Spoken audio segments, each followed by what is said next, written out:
Paula, how do we know who Jesus was, what he said, what he did? Well, of course, the main thing that we know about what Jesus said and did was the Gospels in the New Testament. There we've got 4 accounts of who Jesus was, who his friends were, what he did, and what his life looked like. Although only not a huge amount, we have a short, brief account in the Gospels. I mean, one of the questions is, so how do you know we can trust them? I mean, I know that's a huge area, but in what sort of ways do you have confidence in those writings? Well, all sorts of ways, really. One of them is that there is, of course, external evidence to tell us that Jesus existed. So you've got texts like things written by Tacitus, a famous Roman historian, and Pliny, also a famous Roman historian, which alludes to and refers to the historical Jesus. So that's one thing that kind of comes from the outside. But then you've got the inside stuff, the Gospels. And for me, one of the really striking things about the Gospels is, yes, they are 4 different accounts, and there are differences between them. But it's striking how much there is similarity between them. That actually you've got things that overlap between the 4 accounts. And that gives you confidence in what's written there. And there's a lot of kind of copies, isn't there? Oh yes, huge numbers of copies. I mean, of course, the problem is that these copies come actually from quite a late date now. So probably from the 10th century onwards are where most of our copies come from. But we do have a large number of copies, and even those that are before the 10th century, that we've got quite an increasing number really of those that are reliable and quite early. In the person of Jesus, we have someone that's really changed human history, which is the theme of this series. What was it about Jesus that made the most significant difference?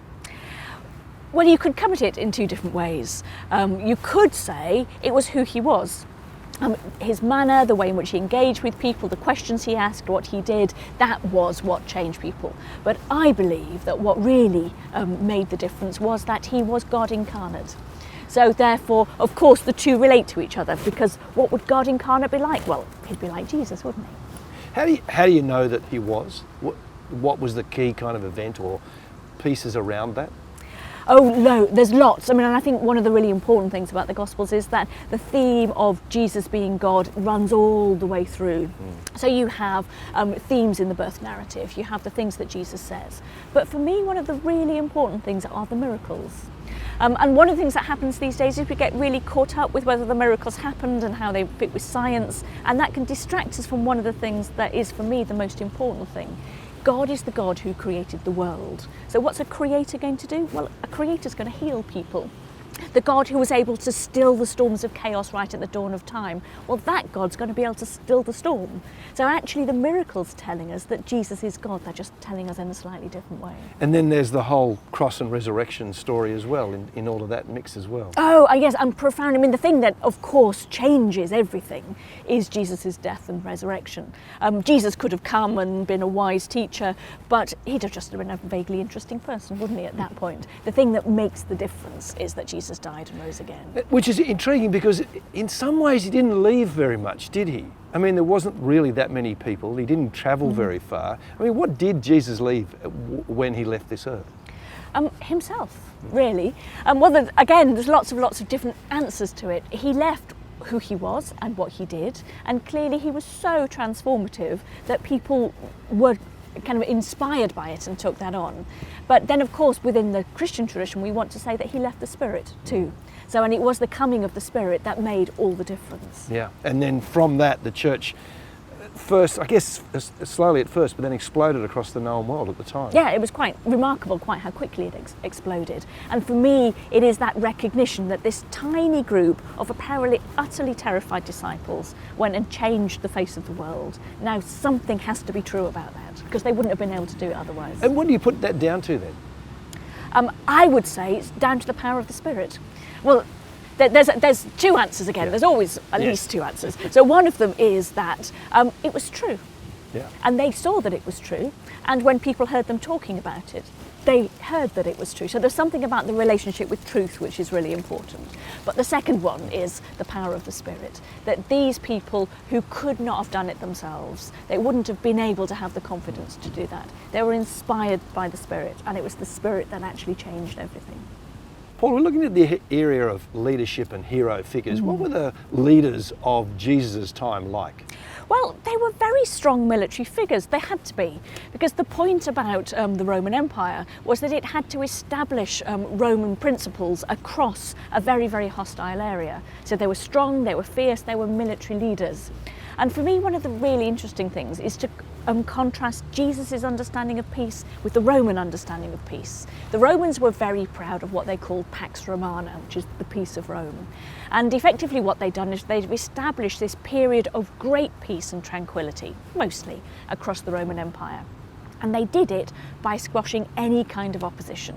They came in hard, they came in fast with their armies, and they just wiped out anyone who disagreed with them. And for me, contrasting that with Jesus is a really striking thing, because Jesus is the one who listens and he asks people questions, and if they disagree with him, he asks them another question. He does the opposite of that, and there's something really quite striking, I think, in that, in kind of contrasting those two models. We'll come back to that. Let me ask, what about the kind of Greek gods? Did the way they see kind of religion, faith, deism, did that influence how they acted? Absolutely, and you've got to bear in mind this isn't just Greek gods, this is the vast majority of gods across that known area, the ancient Near Eastern gods, the Roman gods, the Greek gods. This was what worship and divine beings were like. So a lot of the creation narratives talk about creating the world so that they could feed the gods. The people were there just to be their servants and their slaves. The gods were kind of petty like human beings were. They had arguments with each other. They did random things, random acts of violence. And the purpose of sacrifice was to keep these really petty gods happy. If you did it in the right kind of way, then they'd stop being quite so irritated and your life could go on and be much more peaceful. It sounds like a very chaotic way to see the cosmos, doesn't it? Well, and I suppose, in a way, it fits the way in which you see the world. If you look at the world is quite chaotic. And so actually to have a picture of the gods whom you worship being like that kind of fits in an odd kind of a way. Doesn't do it for me, but it clearly did it for them. Coming back to the person of Jesus, that whole idea of servant leadership, we talk about that a lot, but that was actually very unique to Jesus, wasn't it? Oh, completely. I mean, there is no way anywhere in any of the other religions you have that notion that your God might come and wash your feet. I mean, it's a bonkers idea on one level, and it's a bonkers idea that works perfectly, which is why it's so important to us. Why did it take off, if I can use those terms? How did it become part of, it's almost really a part of our culture now, the humble leader, as it were, who gives themselves? I don't know whether it is a part of our culture. Okay. That's the thing that I think is really intriguing. I mean, I think it's something we know should be the case.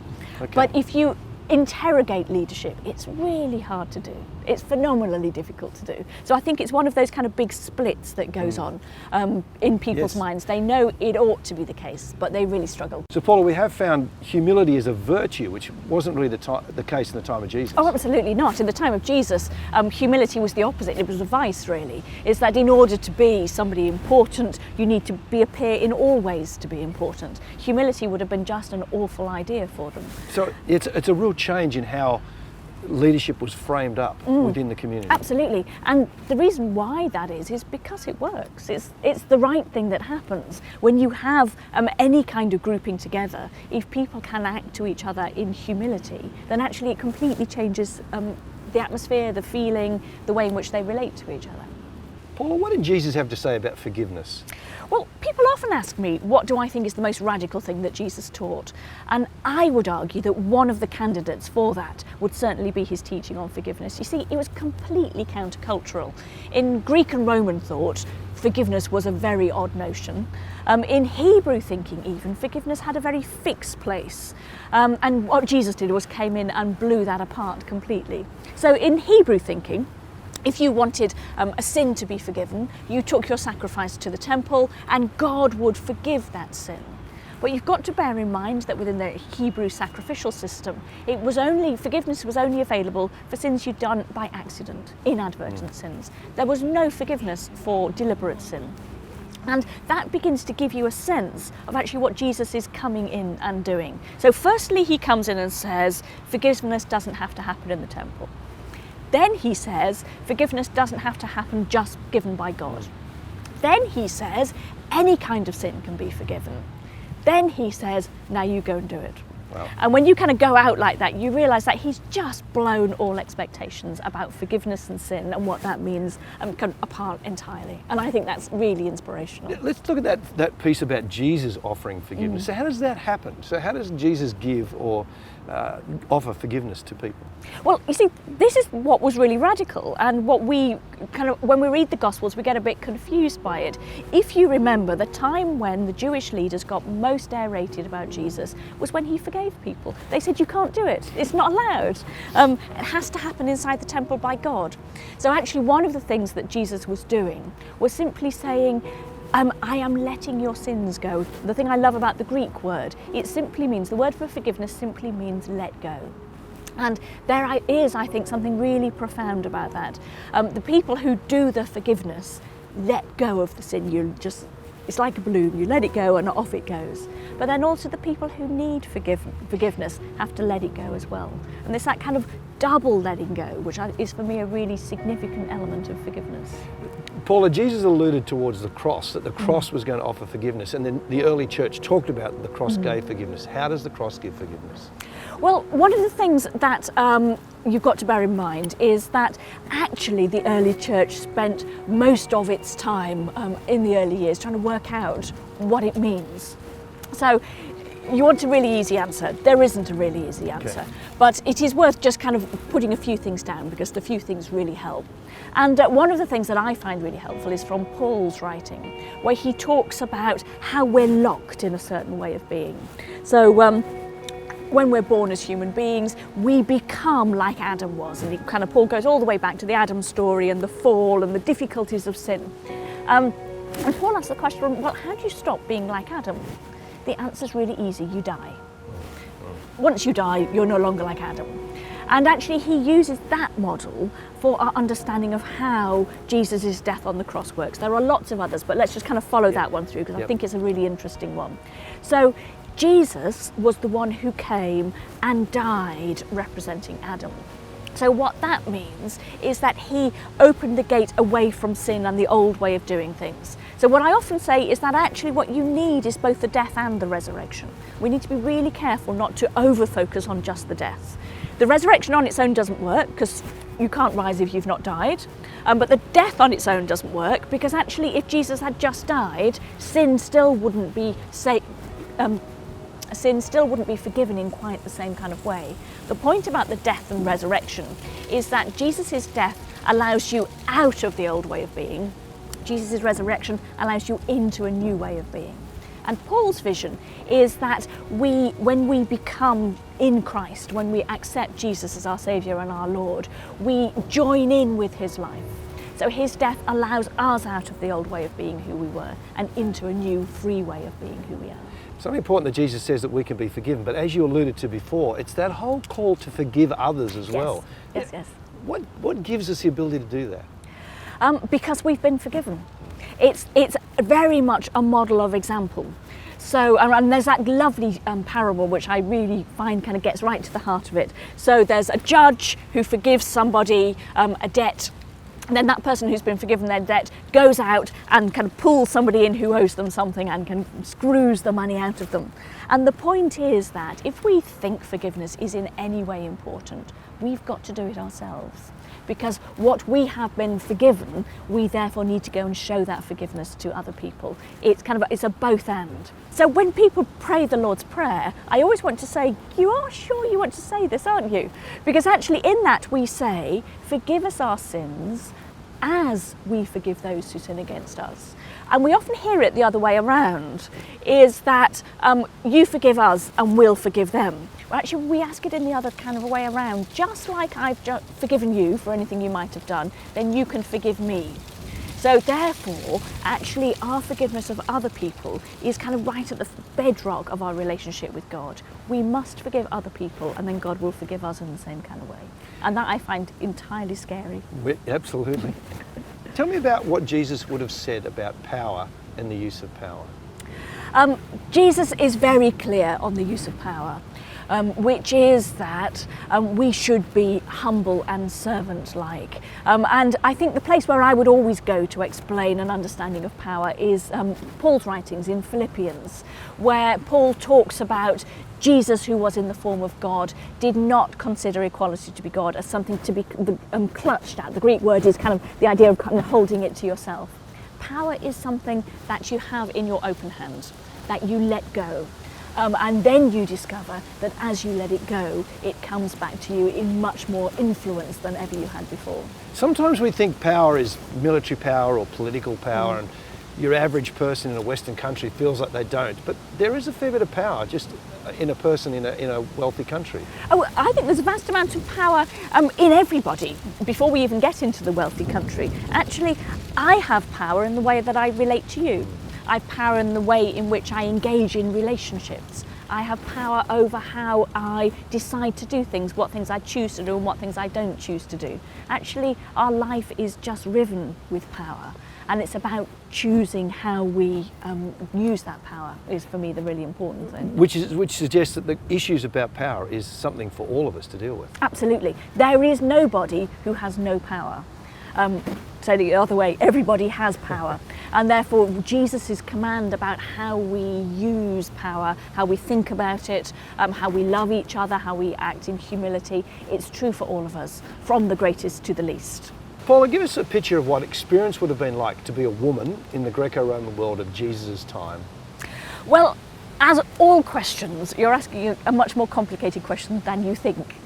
It all depends on what kind of culture you're living in and what kind of level of influence you've got within that culture. One of the really interesting things is that women's experience in certain parts of the Roman Empire was very different from the women's experience in other parts of the Roman Empire. So, for example, in Egypt, women could be in great authority, think Queen Cleopatra. So she was able to have her own inheritance, she could be very powerful. There are other women, in other parts of the Roman world, who had much less influence. By the time you get into the centre of Rome, women only really had influence through their husbands. But the really interesting thing, I think, about the Roman world is that within the household in the Roman world, women had much less influence. There were occasions where you could find more influence outside in certain parts of the Roman world. In great contrast, in Jewish society, women had no influence outside of the home in Jewish society, but they had almost entire sway within the home in Jewish society. So it's a kind of a complex question, which can be asked in all sorts of different ways. Yeah. And recognise that this will also be complex as well, but families and how it functioned? Well, the thing you've got to do in order to understand families across the Roman world, whether it be in Jewish or Greek or kind of more closely Roman structure, is you have to dump 2.4 children out of your head completely. Yeah. Families are huge organic networks. And one of the really significant things is that there were a difference of relationship in the families, but there were wives and there were biological children, there were adopted children, there were slaves' children, there were servants and servants' children, there were clients. So you're talking about huge families, kind of hundreds in the family, not 2.4 children, as we get in our kind of our idea. Yeah. If you, as a woman in that particular society, especially around the time and the place of Jesus, if you had a problem with how you were being treated, what would you do? Did you have recourse to the courts? There was nothing you could do, really. There are a few examples, both in Roman society and in Jewish society, of women who attempted to do something about their situation, but for the most part, you put up with it. Wow. What about children? What was the place of a child? Well, it's fascinating, and it's one of the things that I think makes us feel really uncomfortable, is that there wasn't really a place for children in the Greco-Roman world. And it's one of kind of really striking features, is that children were of course there, and I'm sure they were loved by their families, but they had no influence and no status. It's why Jesus in the Gospels put children in the middle. When he wants to say, imagine being the least important person you can imagine, he brings a child, which is very different from our culture. So the way Jesus taught women, as you mentioned, children, is quite new, isn't it? It's very different to the prevailing culture. It's strikingly different. You know, the fact that Jesus will have conversations with women on their own, you know, the Samaritan woman by the well, he has women who supported him. We find in Luke's Gospel that there were women who actually paid for him and his disciples to survive. He had women who were called disciples. It's a completely different attitude to women that you would normally have had in the society of the time. And that created a shift, didn't it? Because the early church picked up that attitude of Jesus. Yes, indeed. And you can find, I mean, one of the things that we look back and we say, oh, that's not very good. But actually, when you compare it to how it would have been otherwise, women had a remarkably high place within early Christian society. And they became leaders within the church and a kind of a key, I guess, a leading edge to the church's growth and influence. Oh, very much so. And some of the really significant people in the earliest Pauline communities were women. You've got people like Prisca, otherwise known as Priscilla, who was hugely influential in the early communities. You've got Junia and Phoebe and Euodia and Syntyche. I could go on and on. There's loads of women who have really quite significant roles within the early communities. Now, if we go on a little bit further, like several centuries from the time of Jesus, then you had orders of women, nuns, Yes. etc. Now, sometimes we look at that as kind of these poor ladies away by themselves, but it was actually very influential and released them, didn't it, in odd ways? Absolutely, because if you were a woman who got married, then immediately there's a question about your life expectancy, because childbirth was really very difficult. You were binding yourself into a certain way of being about caring for a household, caring for children, and it's something that of course we think is really important these days. But actually in those days it meant that these women could progress much more in education, they could have a much greater influence. Actually, it was for them a great freeing decision to join a convent. So how have women influenced the growth and development of the church? Oh, in enormous ways. Women were there from the very earliest start in the earliest communities, leading and teaching people. They influenced the church through being in convents and those kind of things. But I think one of the really striking features that you find throughout the Christian history is that the vast majority of mystics were women. So those who were having remarkable religious experiences and talking about their religious experiences. Now most of those, not all of them, but most of them were women. So I think there's something about the way in which the women, because they were probably outside of the power structures and outside of the influence, were able to see things more clearly. And I think there's a remarkable strand to trace there of women's influence in that kind of way. Right now, you know, in current culture, the church is often sort of portrayed as misogynist, and Paul had an issue he should have got over. How do you see that issue? Actually, I don't think Paul was at all misogynist, and I think it's largely down to the way in which we've read the text later. The thing you have to do when you read Paul in order to understand what's going on is to recognise that there were lots of women in leadership when he was writing those letters. So he's not saying it's not allowed. What he's saying is, let's think about it in the context of something that is allowed. And then it all becomes different. The other thing that we make the mistake of doing is there are 3 texts that talk about women which people kind of cite regularly. And what happens is you read them as though they're all the same text. And what you have to do is pull them apart and realise that what he's talking about in 1 Corinthians 11 is about women prophesying. What he's talking about in 1 Corinthians 14 is the chaos that would break out in churches when women kept on going, what did he say? What did he mean? And actually how that began to kind of affect church life. And then 1 Timothy 2, one of the things I'm very passionate about is Paul says in 1 Timothy 2, let women learn. And I think the better translation of the next bit is, let women learn in a quiet place. If you talk to any woman with young children and you said, does the command to let women learn in a quiet place sound restrictive in any way? They'd all go, oh no, please, I would love to learn in a quiet place.